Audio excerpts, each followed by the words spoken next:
हरे कृष्णा। राधे राधे आप सभी को। आज मैं आपको एक कहानी के माध्यम से समझाना चाहूँगी कि हम लोगों को कितनी जल्दी जज करते हैं, कितनी जल्दी हम अपना विचार बना लेते हैं कि ये इंसान कैसा है। चलिए कहानी के माध्यम से समझते हैं।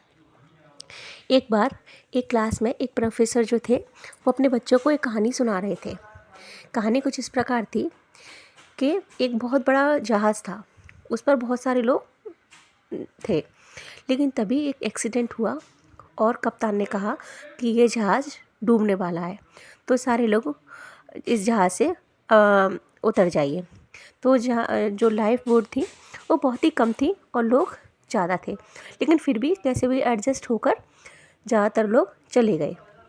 लेकिन अंत में केवल एक कपल वहाँ पर बचा और केवल एक जो नाव थी, बोट थी, उन पर केवल एक आदमी की जगह थी। या तो वो हस्बैंड उस पर जा सकता था या वो केवल वाइफ उस पर जा सकती थी।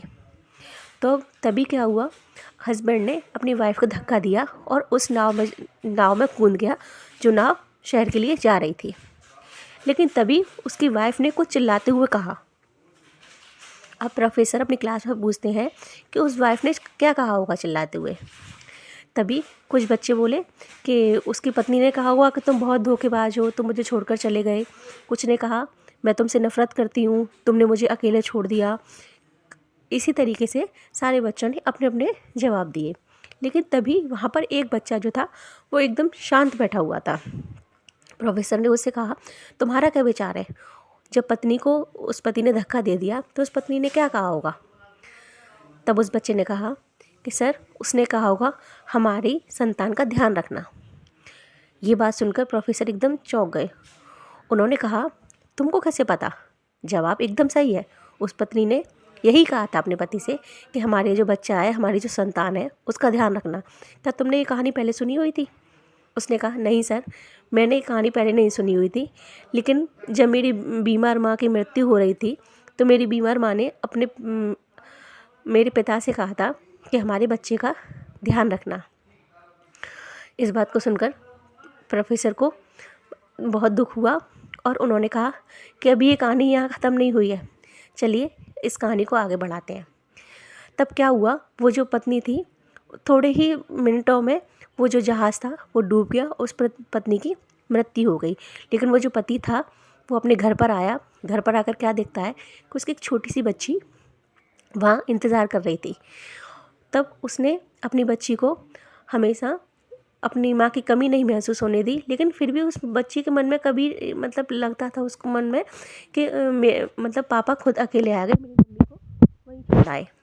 तब उस आदमी ने उस बच्ची को पढ़ाया लिखाया, उसकी शादी की और उसका विवाह कर दिया और वो अपने घर चली गई। लेकिन समय का चक्र चला और आखिरकार उस पति की भी मृत्यु हो गई, उस बच्चे के पिता की भी मृत्यु हो गई। एक बार वो लड़की जिसकी शादी हो गई थी वो अपने मायके आई और मायके आई आकर घर में कुछ सामान अपने ऐसे ही देख रही थी। तभी उसको एक डायरी मिली। उस डायरी में एक पेज पर लिखा हुआ था, बेटा ये बात सच है कि मैं तुम्हारी माँ को वहाँ छोड़कर आया था, लेकिन मेरी मजबूरी थी। अगर मैं तुम्हारी माँ को वहाँ छोड़कर नहीं आता तो मैं भी उसके साथ वही रहना चाहता था। मैं उससे उतना प्यार करता था कि मैं भी चाहता था कि मैं भी इसके साथ ना जाऊँ, मैं भी इस समुद्र की गहराइयों में मर जाऊँ।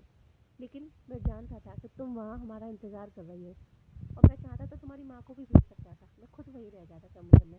लेकिन मुझे पता था तुम्हारी माँ को कैंसर था, वो कुछ ही समय में उसकी मृत्यु हो जाती और फिर तुमको पालने वाला कोई नहीं होता। इसलिए मुझे कठिन निर्णय लेना पड़ा कि मुझे तुम्हारी माँ को वहीं छोड़ना पड़ा और मैं आया।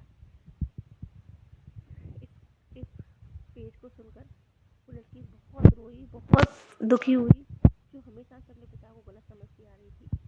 और आज उसे एहसास हुआ कि पिता ने ऐसा क्यों किया। तो लोगों को जज करना बंद करें और अपना विचार एकदम से किसी भी चीज़ पर एकदम से प्रतिक्रिया ना करें। हो सकता है उसके पीछे कुछ और हो, क्योंकि कभी कभी हमारी ज़िंदगी में बहुत सारी चीज़ें ऐसी होती हैं जो सही और गलत से बहुत ऊपर होती हैं। राधे राधे आप सभी को।